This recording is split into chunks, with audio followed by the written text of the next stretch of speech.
for today. Ayan po, nakalaga na ang baboy, ang giniling for the ginisang ampalaya, fried fish. Ayan, nilagang baboy tayo for today. See you!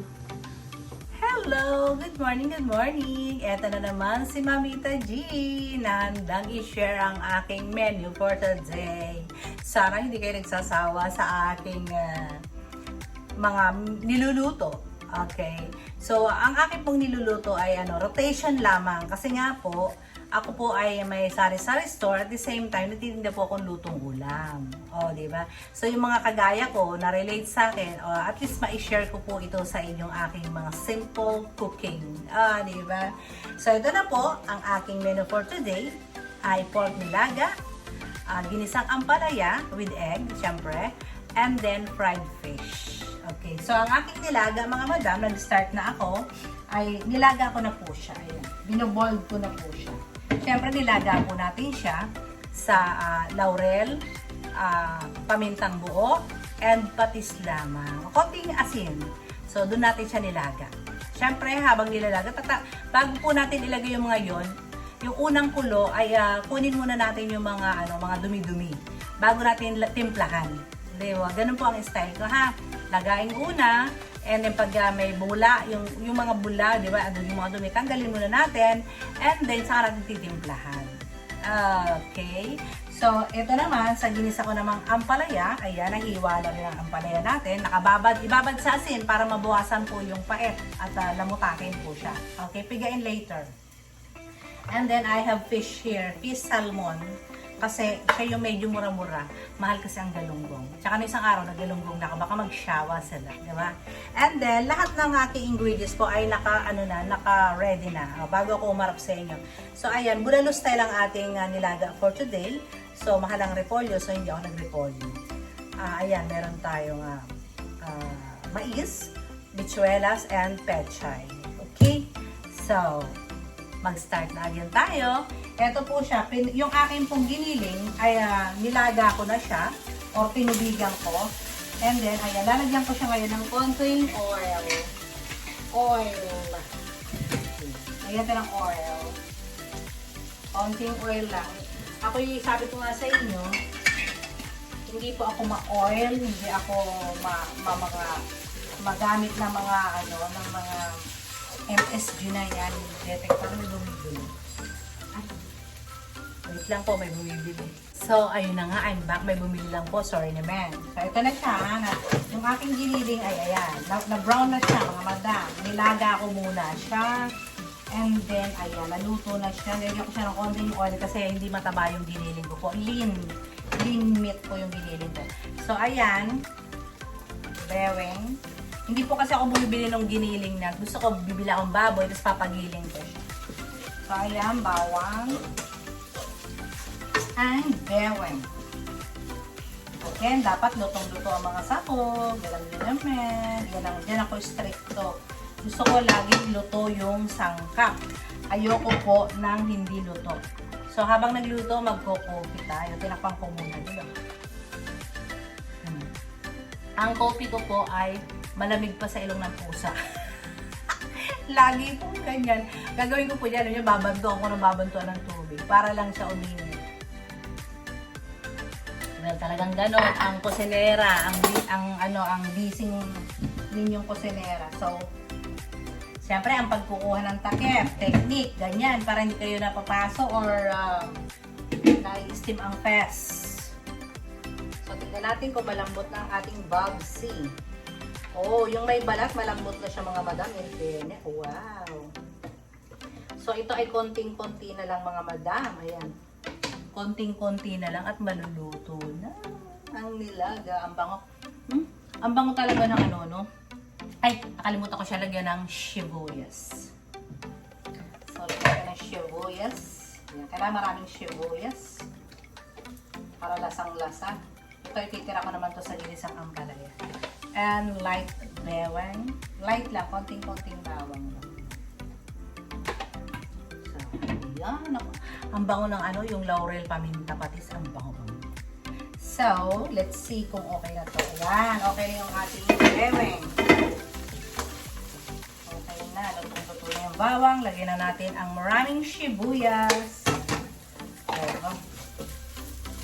O, yung sinabi kong technique, pabudol kayo sa Shopee, diba? Ang ganda nito, mga madam. Gustong-gusto ko siya, o, diba? Meron siyang strainer. Murayta lang to, mga madam. O, Shopee, baka naman. So, ayan, ganyan siya. So, kahit ugasan nyo yung item nyo, lagay nyo siya dyan. Item talaga, ingredients nyo, lagay nyo siya dyan. O, diba? Masasala, hindi siya yung, diba, nagtutubig ang sibuyas, bawang, at luya, chuchu. Or pag ginuhugasan natin, yan ang ganda. Mura lang yan, mga madam. Pabudol na kayo sa Shopee. Shopee, baka naman. Diba? So, translucent na or luto na yung ating sibuyas. Diba? Ang dali lang. Madali lang magluto, diba? Konting luto pa ng sibuyas. Gusto ko talaga luto-luto yun. Babatihin natin si egg. O, diba? So, dito na rin natin siya batihin. Para mamaya, diba? Ilalagay na lang natin siya. Batihin ang egg.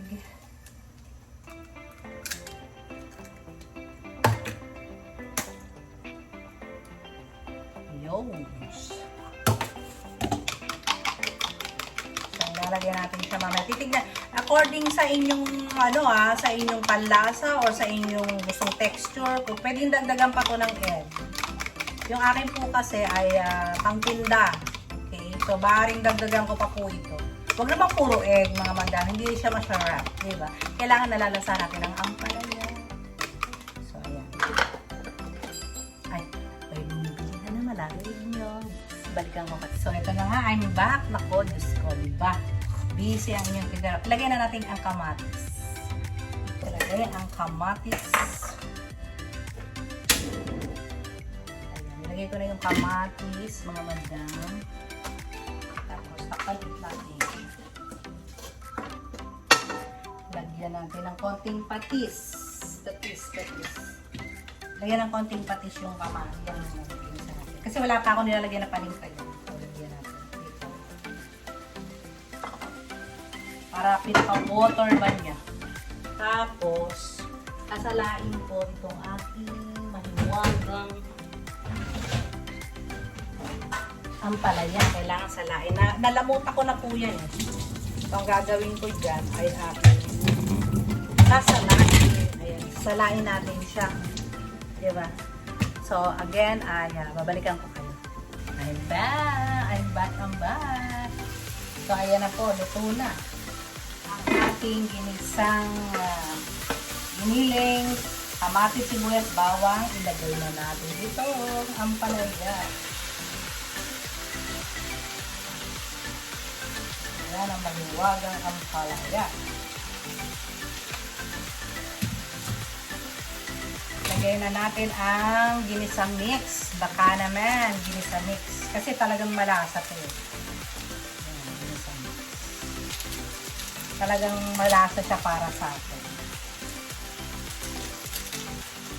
Then, lagyan natin na siya ng konting pepper.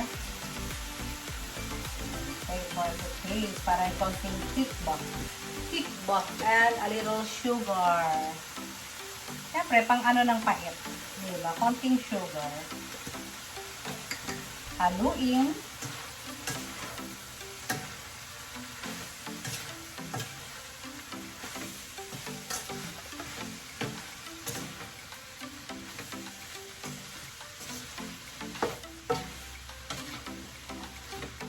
Ayan ang ating hiwagang ampalaya.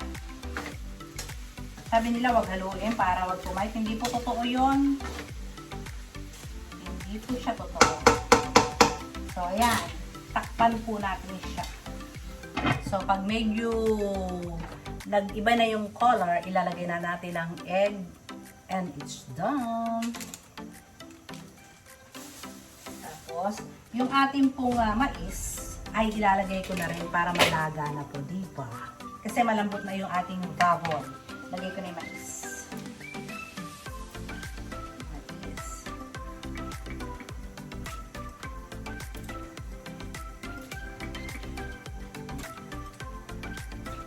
Sarap nito mga madam. Manamis kasi with mais. Okay. So, yan. Mamaya na po ito pagka last na kulo. Kasi maganda crunchy yung vegetable. So, ito again. Hintayin natin kung maluto yung mais. After maluto ang mais, ilalagay na natin ang ibang ingredients. Diba? So, balikan ko kayo again.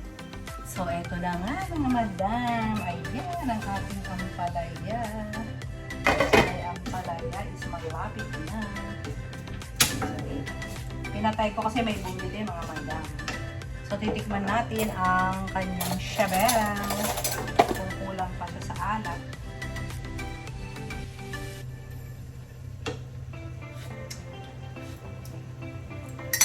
Kulang pa siya alat ng konti. So, lagyan natin ng konting pates. Walang kapait-pait mga madam. So, ayan. And then, ang ating tignan natin ang ating nilaga. Kung yung mais ay luto na. Okay.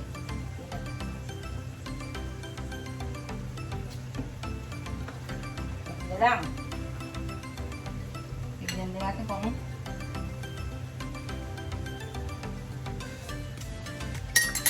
sarap mo madam. Ay, sarap. Konting patis. Sarap to. May silit kalamansi. Mga madam, parang budal yun. So, konti na lang. Isang kulo na lang itong ating nilaga.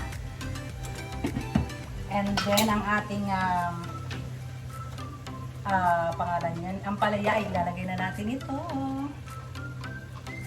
Lagyan ko ng konting asin para ito. Ito na lagyan ng konting asin. Siyempre, baka para may konti lang ang lasa. Okay. So, lagyan na natin mga madam. Ayan.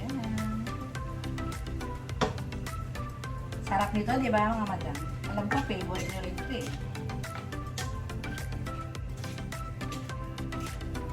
Wow! Sarap!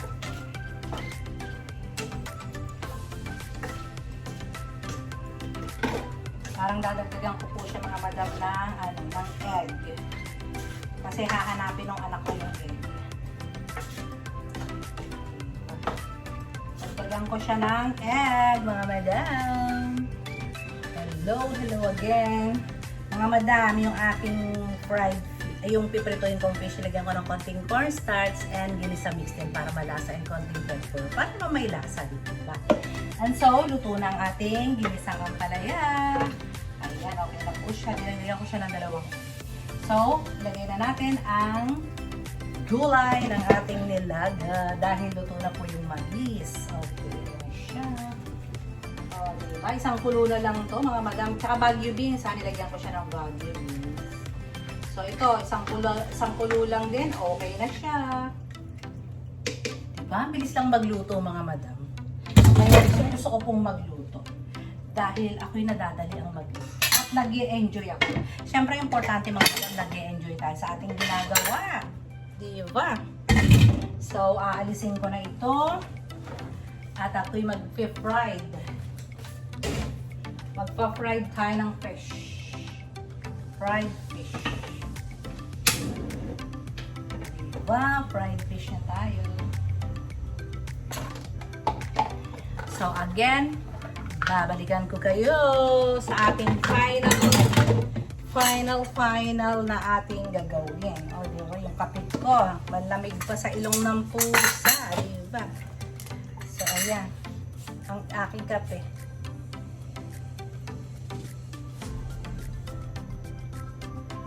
Hindi ko na binantuan mga madam. Ayan, magpiprito na tayo. So again, babalikan ko kayo mga madam. Haru. So ayan, nilaga is done. Ayan, nilagyan ko pa siya ng topping na bawang, makikita niyo mamaya. Parang bulalo style po siya. So isawsaw natin sa patis na may kalamansi, diba? And then ay nagpa-fry na rin po ako ng fish. Look at my fish. Ayan. And then, luto na ang ating ginisang ampalaya. O, diba? So, kita nyo na ang aking mga niluto. Again, very simple, yet masarap. Yun ang importante, kahit simple, basta masarap. Hindi po ba? So, eto na naman, oras na naman ang pagmamaalam. So, again, sana po ay napulutan nyo again ng konting tawag niyang konting idea ang aking mga niluto. Sana po nagustuhan niyo ang aking menu for today. So, again, see you tomorrow. Sana po kayo magsawa sa pagtangkilik ng aking mga menu. Okay? At sana napulutan niyo ng mga aral. So, again po, kung nagustuhan niyo, pa-subscribe naman, pa-share, and comment down below.